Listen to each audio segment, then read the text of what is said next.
પેલી પાછળ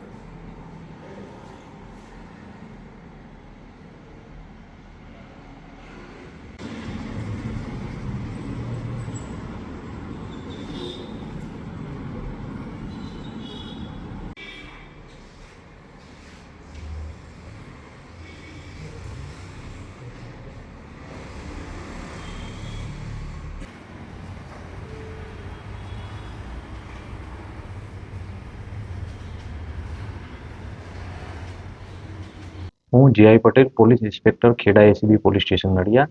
આજરોજ Kheda ACB police station Nadiad ખાતે લાંચનો ગુનો દાખલ કરવામાં આવ્યો છે.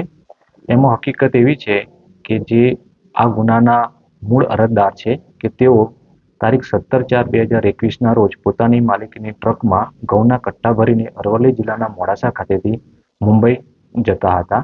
તે દરમિયાન ખેડા અને અરવલ્લી જિલ્લાની હદમાં આવેલ રેલિયા ચેકપોસ્ટ કે જે કપડવંજ રૂરલ પોલીસ સ્ટેશન હદ વિસ્તારમાં આવેલી છે, ત્યાં તેઓ ટ્રક લઈને પહોંચતા તેમની ટ્રકને આજરોજ જે આરોપી વિરુદ્ધ ગુનો દાખલ કરવામાં આવેલો છે, રણજીતસિંહ ઝાલા, રાજેશભાઈ બારૈયા કે જે બંને પોલીસ કર્મચારી છે, અને આરોપી નંબર 3 કે રાજેન્દ્ર ગઢવી કે જે જીઆરડીના સભ્ય છે, તેઓ તેમની ટ્રક રોકેલ અને ટ્રકના કાગળો અને જે માલ સામાન ભરેલ છે એના કાગળો માંગતા અરજદાર પાસે ન હતા.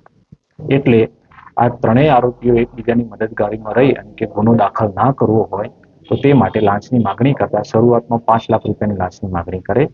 બાદ અરજદારે રકજક તથા વિનંતી કરતા છેલ્લે 1 લાખ રૂપિયા આપવાનું નક્કી કરેલ. જે પૈકી આ ત્રણેય આરોપીએ ભેગા થઈને એક અલગ જ મોડેલ ઓપરેશનથી અરજદાર પાસેથી લાંચના નાણાં મેળવેલા, જેમાં 10,000 રૂપિયા ફોનપેના માધ્યમથી મેળવેલા અને બીજા 80,000 રૂપિયા આંગળીયા પેઢી મારફતે કપડવંજ ખાતેથી મેળવેલા. આમ તેઓએ 10,000 ઓનલાઈન અને 80,000 આંગળીયા પેઢી મારફતે મળી કુલ 90,000 લાંચના નાણાં માંગી અને સ્વીકારેલા.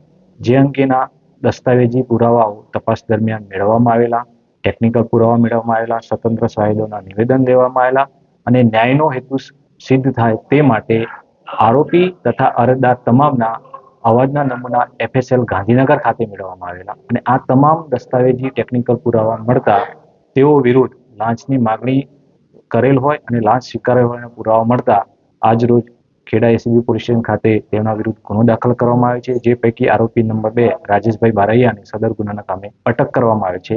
આરોપી નંબર 1 અને 3 બાબતે આગળની તપાસ ચાલુ છે.